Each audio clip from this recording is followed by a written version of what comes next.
Hi, I'm Steve, and I have a problem. Well, it's not really a problem. It's more like an obsession. See, ever since I was a kid, I've been fascinated by dice. Dice magic, dice tricks, dice games, diced ham. You get the picture. As a matter of fact, one of my fondest memories as a kid was playing a dice game out in the schoolyard. It was a simple game. 4 dice and a dice cup. We'd shake it up, roll out the dice, and add up the total that was showing on the tops of the dice. Whoever had the lowest score was the winner. Sometimes we'd even bet our lunch money. On days like these, I usually went hungry. That's because there was this one kid, Raymond. And Raymond was, how can I put this nicely? Raymond was a dirty, rotten, filthy cheater.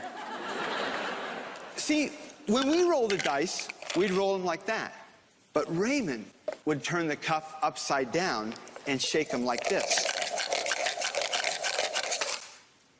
We thought that was cool. But what we didn't know was that Raymond was actually stacking the dice up so we could only see the number on the top. And he would always win. Well, I had a talk with Raymond. Turned out this was a thing called dice stacking. Who knew it was a thing? Now, one time, he decided to show off. And he asked me a question. I'm going to let somebody else help out today. Sir, right here with a beard, name a color, quick. Green. Raymond's favorite color was blue, but you were so close. See, but he gave him a different color die. And he would stack them up like this. Now, this is position 1, this is number 2, this is position 3, and number 4. Which position would you like the blue die to be in? 1, 2, 3, or 4? 2. 2. The most difficult position of all. Number 2. He would actually show off by raising the cup in the air. Call the number on top. Oh, thank you. No, it's okay. Number 2, watch. Watch. In the air. Watch. Not only is it number 2, but the number 6 is the top number. Watch. Position 2, and the number 6 is on top. And that was my introduction to dice stacking. Thank you. Well, that was the way Raymond did it. But I wanted to learn myself how to do it. So I ran right home, and I didn't have a fancy dice cup. I didn't have some fancy dice. All I had was a juice can. And I cut the bottom out of the can. You can do this yourself at home. Drink the juice first. Trust me on this one. And I only had 2 dice in a game. So what I did was I cut the dice in half. And this gave me these little tiny half dice pieces. Now, what was good about that was that they would stack up lower, giving me a smaller, lower center of gravity. This made things much easier to practice. Now, it's all in the wrist.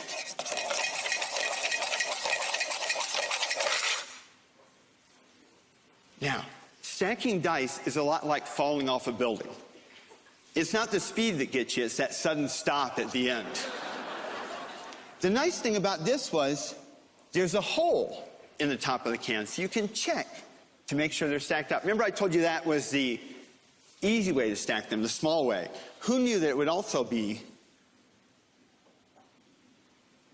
the most difficult way to stack them? 4 dice stacked on edge. No magnets, just 4 dice. Well, this is when the obsession really kicked in. You see, I needed more dice. I needed a bigger cup. 9 dice. Count with me, please. Here we go. 1, 2, 3, 4, 5, 6, 7, 8, 9.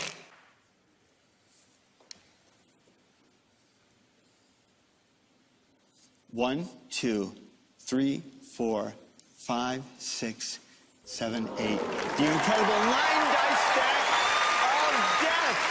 Thank you. Well, I gotta tell you, the hard part isn't really stacking the dice. The hard part is getting them in the cups with these big dice in there, this lemon in there, and this, and wait a second. Oh, I forgot to tell you, you also need this. Not to stack dice, because you should never stack dice in a clear cup. You need this to pour the juice out of the can. And say, cheers. Thank you.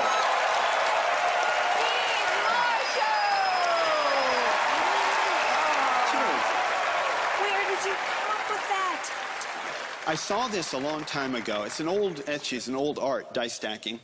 But when I first saw it, it was of a guy named Jim Zachary. And Jim was the first man to actually create an entire act out of dice stacking. And I was fortunate enough to become friends with him, and he actually taught me this act. So he actually made this cup. He made the half dice. The half dice was his idea. And unfortunately, right before I left Japan to come here, Jim passed away. So tonight became kind of a tribute to Jim. So Jim Zachary was the original dice stacking guy. Yeah, so thanks. Yeah. All right, well, let's go to the boys. Okay. Boys. I love this. I love this so much. You know, I started out as a juggler. Right. And I love juggling. And I first saw dice stacking done by Eddie Fechter at the Forks Motel, Buffalo. Right. And I immediately bought his books on dice stacking, which are not the first books written on it, but I loved them, and I got the dice cup, and I got the dice, and I worked for so much longer than I want to admit for how little I'm able to do. So I think of everybody in here, someone who worked on it, as much as everybody else loved it, I loved it even more. That stuff's really hard and really beautiful, and I find it so aesthetically pleasing. And I also love that for a lot of this, it's juggling masquerading as magic. We see guys all the time who are card mechanics. It's really nice to see a dice stacking mechanic and just laid out there as juggling. And the cups and balls ending for the final loads at the end is a really, really nice touch. But for me, all you need was the dice stacking, but that part of it is juggling. And I loved it, but I don't think you fooled us. Okay, thank you very much. Thanks. It's been great being here. So, do you know that It was fun. I'm glad I got to come out here and do that. So. Well, it was so entertaining. Thank you so much. Thank you so Okay, much. thanks, Steve guys. Marshall.